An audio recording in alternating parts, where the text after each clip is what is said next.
Howdy folks, it's the something of September 20th, 19th, 20th, can't remember. Anyway, it's the 31st visit today and lovely sunny day, and you can see there is an awful lot of activity going on here. So I'm not sure whether there's a honey flow because the ivy's come in or whatever, but there are a lot of bees. All the hives are active, especially this one, and there is yellow pollen going in. I've always understood that ivy pollen is grey, but I might be wrong on that, so I'll look it up and see. But clearly something's going on. So I was going to take each of those supers off and replace them for the top three there, so that they could rob them out and, you know, get them used to having a smaller nest. But thinking about it, if it is ivy, then I'm probably going to delay that now for a couple of weeks just so that they store the ivy up in that box and then they can take it back, or the wasps can have it later in the year. I really ought to be shutting them down, but the weather keeps throwing the whole diary out of sync, so there's no harm leaving them a couple of weeks till the first week in October, so I'm going to do just that. Today's plan is literally, as always, to find a queen in each hive, make sure she's adequately marked, and to see how the status of the nest is, whether it's, you know, shrinking too far down or whatever. Don't forget, the other apiary have got all those frames spare now from uniting those colonies, so if they're short of food right at the end of the season, I can just drop them a few frames into each colony from the other colonies. They don't care where it comes from as long as it's there.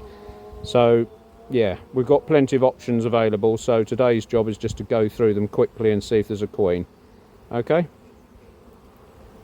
Just before we start, I thought I'd just run through some of the advantages of getting your supers cleared out by nature, bees, wasps, whomever.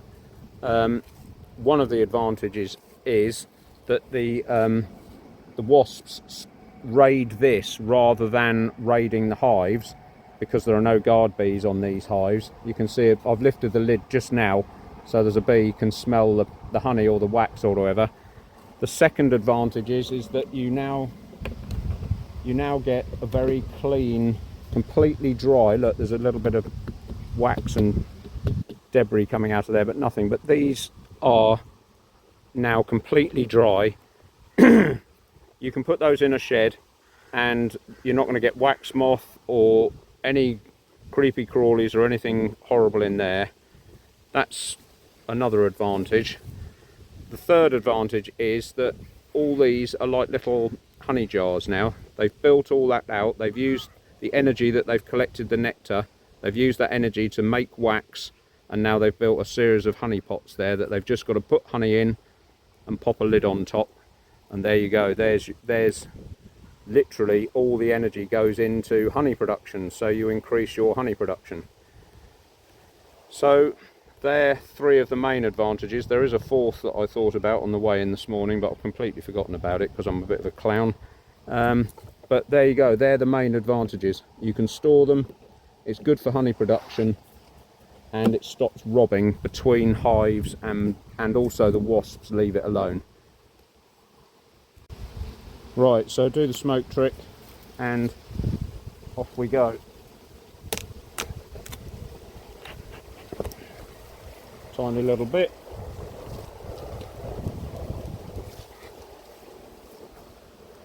I'd just like to explain, at the other apiary there's quite a lot of footage missing because the two unruly colonies got a bit angsty with me, and I said the B word that has like red stuff like you have in your veins, and YouTube threw the video out, so I've had to edit that bit out to try and get it published. And I think there's another bit where I got particularly grumpy with the newspaper trick, and so that bit had to be edited out because of the B word that, you know, you can make your own minds, and it ends in EL.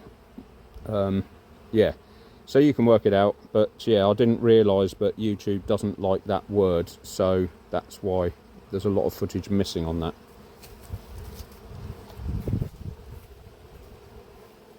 So I'll have a quick look in here See what the food situation is. Yeah, they could do with some syrup. That is the issue at this time of year. But as I've said on numerous occasions, that's got some food in it, so they have stored a little bit. Yeah, like I say, on numerous occasions, you don't want them bunging this nest up with syrup, which is probably why leaving a super on right to the last knockings is of great benefit.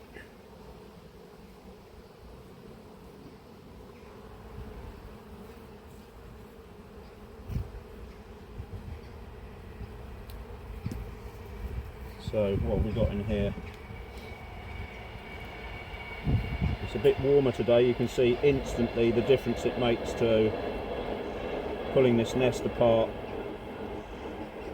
with the propolis, if you like. So that's all open stores, and I've just ripped a bit for them, which they're probably not going to be happy about, but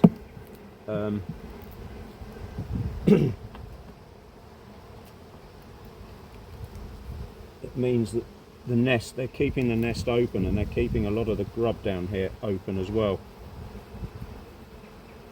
And that's open for brood, which is interesting. I'm not sure whether you're going to be able to see this because I can't see the camera, but this little bit in the middle here is dry, which means they're keeping that open for her to nest in, which is, you know, that's where the nest was before. And this is the danger that I keep talking about, is that they start expanding because the weather is warm. We're late in the season, next thing you know, you've got a queen disappeared down the road. No drones, nothing. There's no drones in this colony at all. Look, there's eggs and grubs around here. So that's an expanding nest, which is another reason for these drawing pins. You know, either that, or she's moving the nest, or they're moving the nest to the back, or, you know, their own reasons. No idea what they are. Look at that massive slab of brood, both sides, and a cup cell. So, you know, here is exactly my point. There's a cup cell there and another one here. Thankfully nothing in it.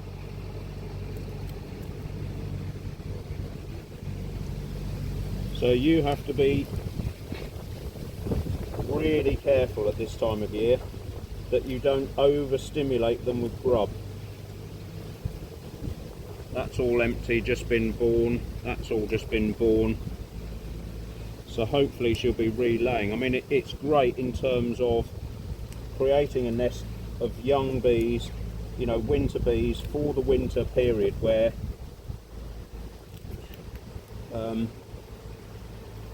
they have a different physiology. See, all of this is nest again. All grubs, all round here. Eggs and grubs. They're going at it like it's springtime.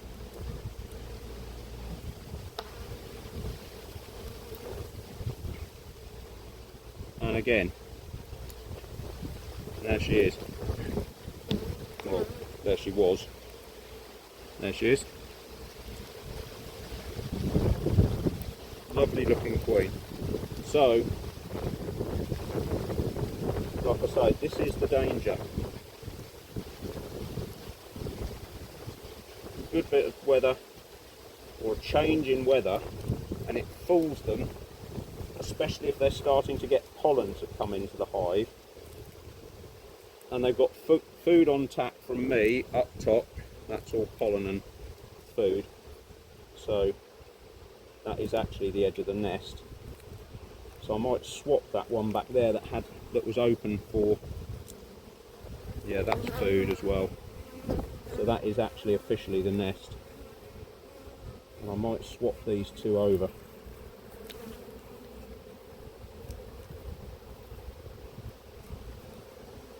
Move that a bit further forward.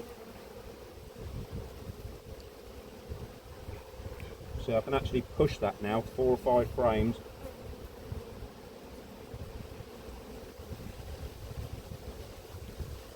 It makes no difference to them, providing the queen is still in the middle of the frame and I don't squash her.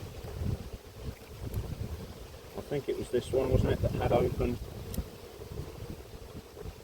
Yeah, that's dry there, so, you know, they may want to include that as part of the nest. This one is completely food. That one is open food with pollen or bee bread, so that can go there. And this one is near as damn it solid food.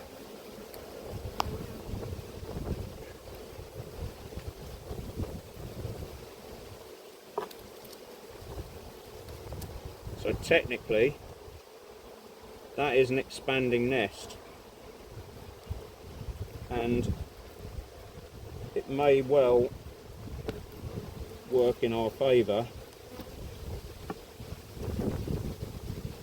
in terms of getting, like I say, a lot of lovely winter bees ready for winter season.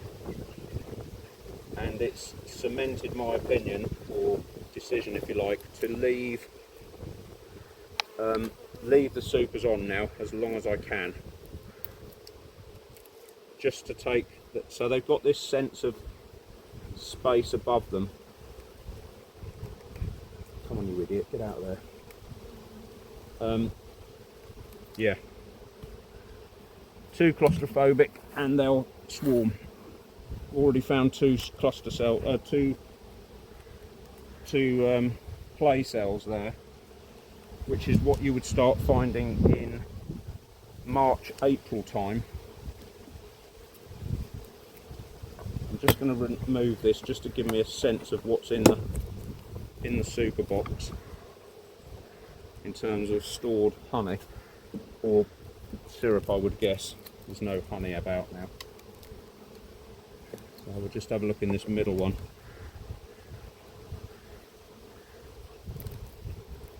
So yeah, there's a bit of weight to it, and there's a bit of honey in there,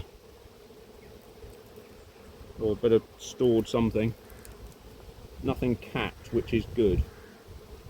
I don't want them capping it and storing it.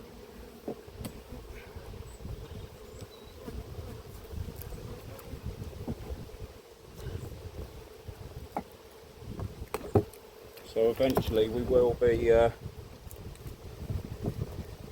they've got enough in there. They've got enough stuff to be going on with. They've got enough food. They're not short of food.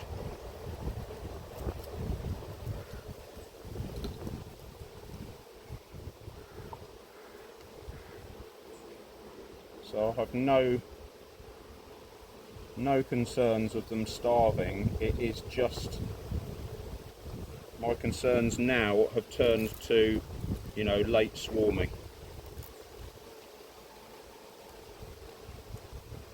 We could spend half an hour here looking for drones, but I can assure you there are none.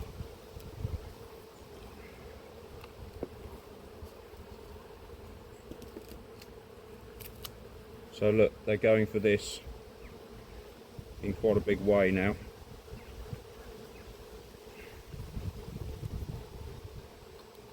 So nature is messing us about a bit at the moment. There's no clear pathway, even though the nights are getting cooler. Yeah, there's no clear pathway for them to understand what they're supposed to do next.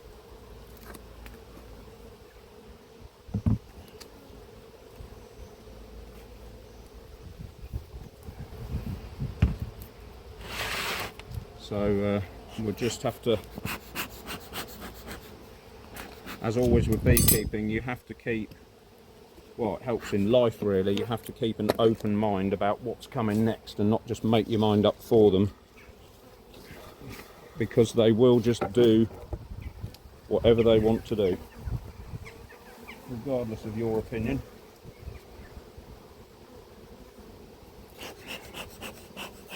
Right, so let's give these a Jolly Roger smoke trick.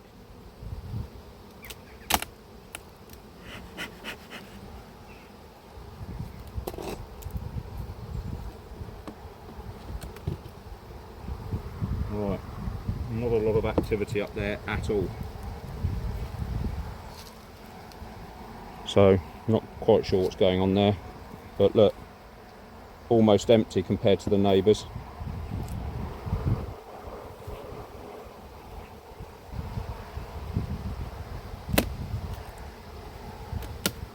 No, there's a lot of food in there. That super is pretty heavy.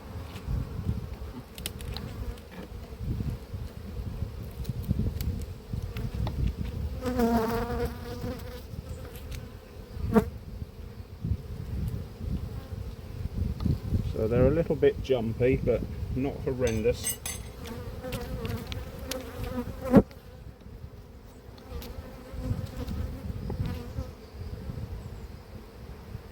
I think it's the colony next door that are the jumpy ones.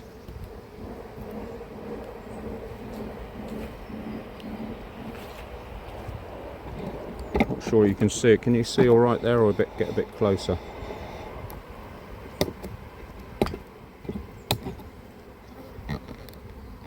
There you go. You can hear the one that's hassling me. And quite often at this time of year, it is the older bees, well, it is generally all through the year actually, it's the older bees that tend to hassle you. They just get grumpy. Look at that. Lovely frame of stores ready for the winter. This one's exactly the same at the back. That's all good. That's open stores.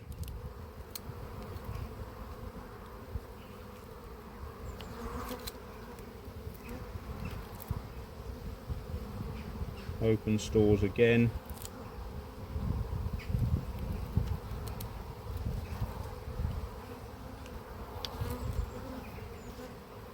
So you can see where the nest was before. A couple of girls in here with pollen on them. Bright yellow pollen. So that's more fuller than this one, so I'm going to move it back.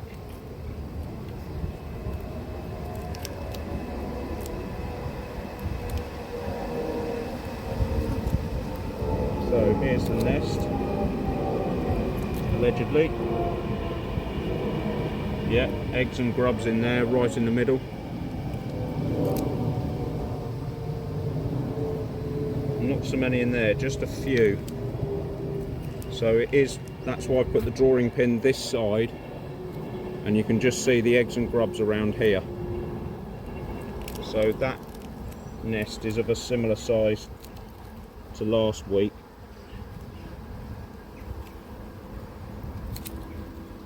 I need a new glove or I'm probably going to get bitten. There, nice slab of brood waiting to hatch out. And again there. I have opened a couple of these up to drone cell size, but no cup cells as yet, thankfully.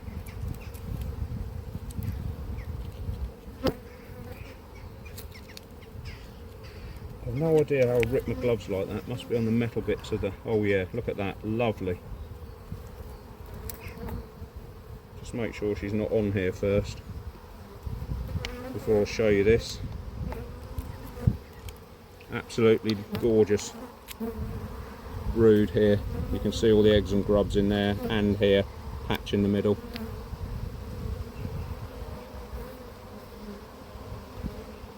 Fantastic. So they're just being laid, so that takes 3 weeks for them to be born. So that's, you know, plonking us into the second week in October, which is bang on. They're just about to be born, so hopefully she'll relay, and they have found a sugar source. Look at that waggle dance there and there. She's got pollen and she's doing a waggle dance. You see that? So there is a food source somewhere that they found. And it's honey and pollen by the look of it, or nectar and pollen, because they're all in here with bright yellow pollen on.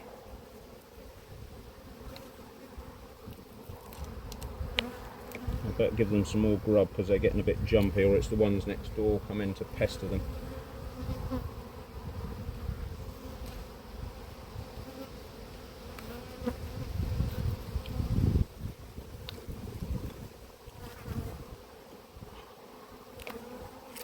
Interesting, I haven't seen many wasps, which is good.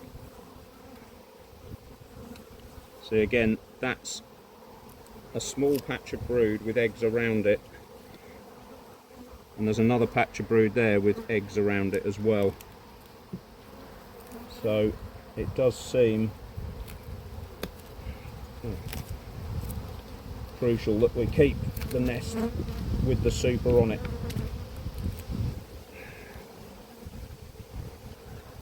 Again, lots of pollen coming in, fresh pollen. So I don't know where she's gone.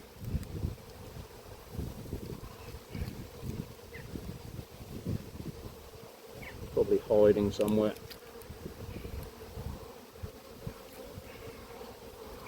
This is the trouble, you get a flappy bit of glove and they all try and get on that bit. There she is. Right at the top there.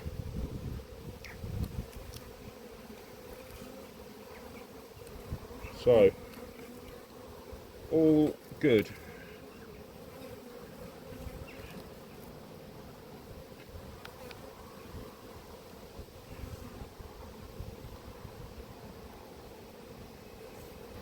And I don't know whether you noticed there, but she is a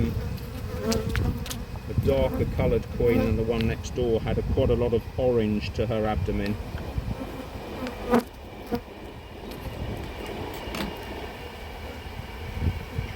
And you can see a lot of the bees in here are darker, more predominantly dark bees than lighter bees or orange bees.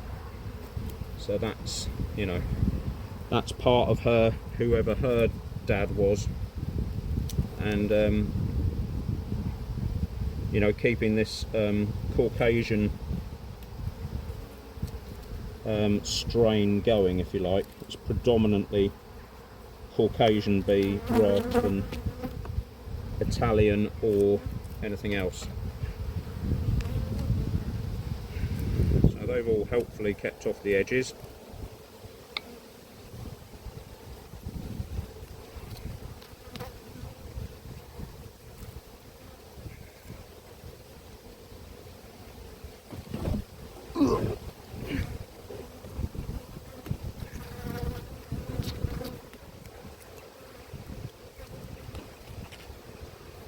Right, so just syrup for them as well, even though it looks like they found some.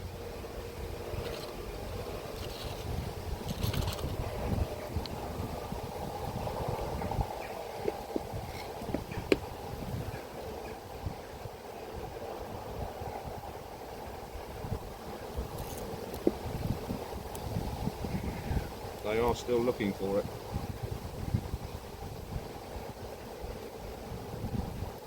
Right, that's all good.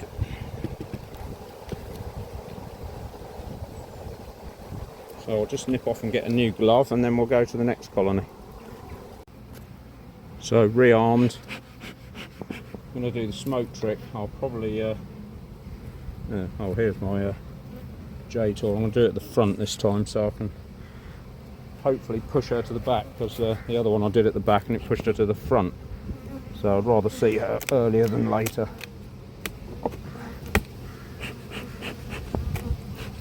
There we go. Have a quick look in here.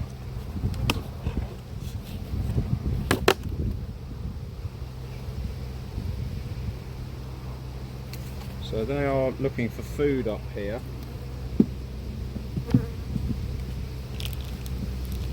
And this looks a bit, yeah, that's a bit manky now. I'm going to get them a new one of them. There's probably something that they could scavenge out of there. That can go on there. We'll leave it with them. I'll go and get them a new one in case they are after some more stuff.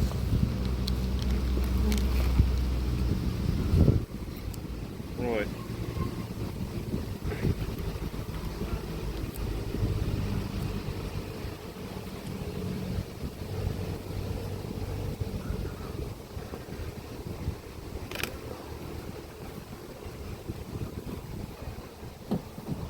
that has very little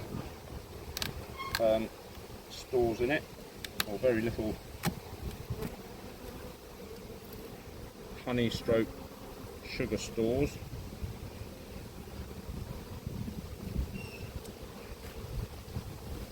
And it looks like a smaller colony actually compared to the other two. And you can still donate frames at this time of year if you want to. I generally don't, but you know, if you get really worried and you've got a good queen and the colony looks small and you've got a colony down the end there that's, you know, raring away for it, you can, you know, you can donate a frame of capped brood, obviously checking that your queen's not on there. But yeah, you can do that if you want to, if it, you know, and then it boosts this colony just like you do in the spring. It boosts this one and pulls the other one back, and you know, I still may end up doing that if they get too big down the end, because these have got 1, 2, 3, 4 frames. The other ones had 5 and 6, so yeah, that's a nothingness frame next to the nest. So yeah, you know, you've got options to look for, and there she is. Another lovely dark queen, and can you see how all these bees are also dark? Dark one there. There's an orangey one there, but predominantly they're all dark Caucasian bees. She's looking for somewhere to lay, and there are grubs in there, and there's a tiny patch of brood there. So Ian Stepler of Stepler Farms, he's got a YouTube channel, fantastic beekeeper. You know, he's a large beekeeper, he's, you know, like a commercial beekeeper, but he has some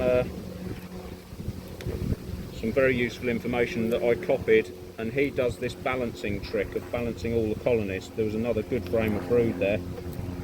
You know, he just, and I think they all do it now, Cayman Reynolds, all the top ones in America, they all do it. Well, Ian's from Canada, lots of nice grubs in there. They all do it now, they all sort of juggle things around so that you get balanced colonies in the winter, well, mainly the spring, but you know, clearly you can do that in the winter as well. That's all pollen. So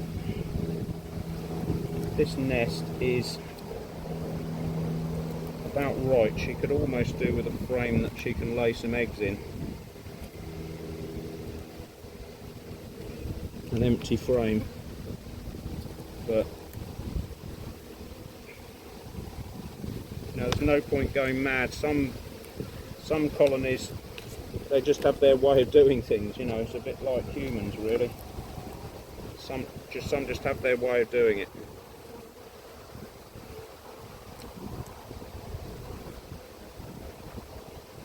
I'm going to move that forward because she could nest in there. It's not a very good frame, but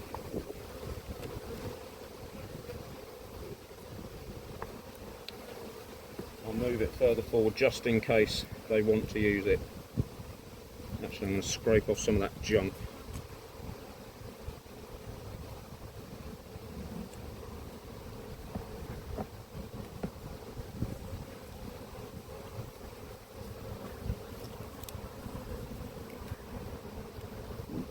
So another good day at the office.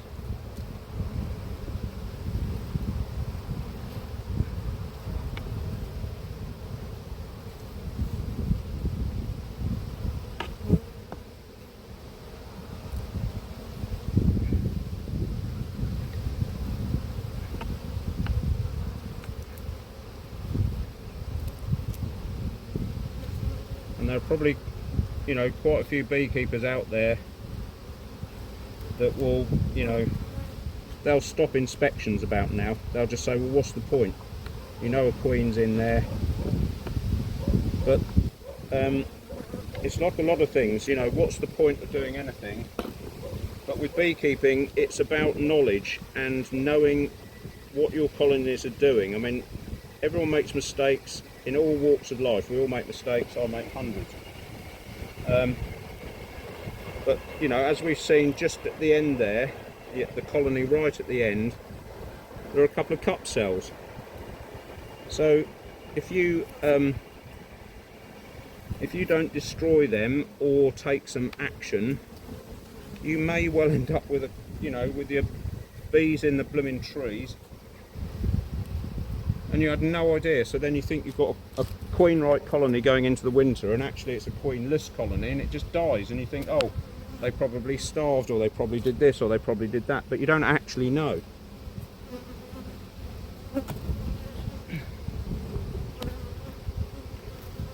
So in my opinion, it's better to inspect as late as you can and as early as you can in the season.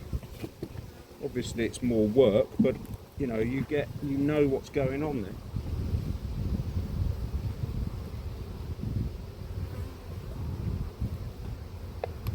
And you can budget. If you've got too few colonies or too many, you can adjust your strategy accordingly. I think the boys might want to be getting some farm equipment on where my van is positioned, so I'm going to go and have a quick look at that, and I'll need to bring one of these back with me when I go. So we'll just have a quick break. Right, panic over, they were using a different bay, but I did find a bigger bee inside the enclosure there. He just decided he was going to come in through the highly secure gate. So I had to chase him out before there was beehives and goodness knows what else everywhere.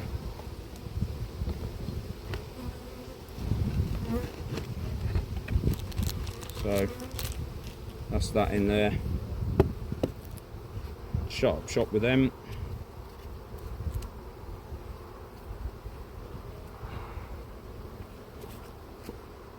There's a taste of some nice grass around here. I think that's what drew him in. The grass is significantly longer in this little enclosure here than it is for what they've got, purely because of all the drought conditions we've got.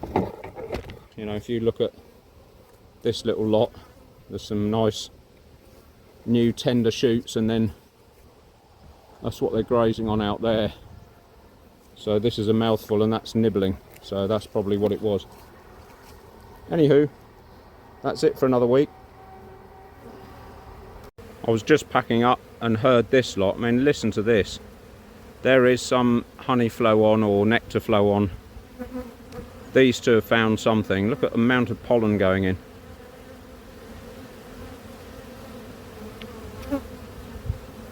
They've definitely found something. Look at it, orange, yellow. That noise is honey flow, basically. Excitement. Amazing. It's almost like we're mid-season and we're late September. There's that girl just gone in with a load of pollen. Look at them storming in. They found something. There she is. Look there, that one.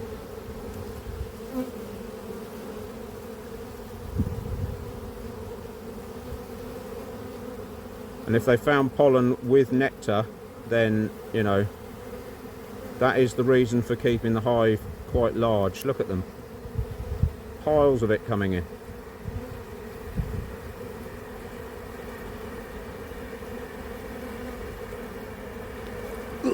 Anyway, that's it for another week.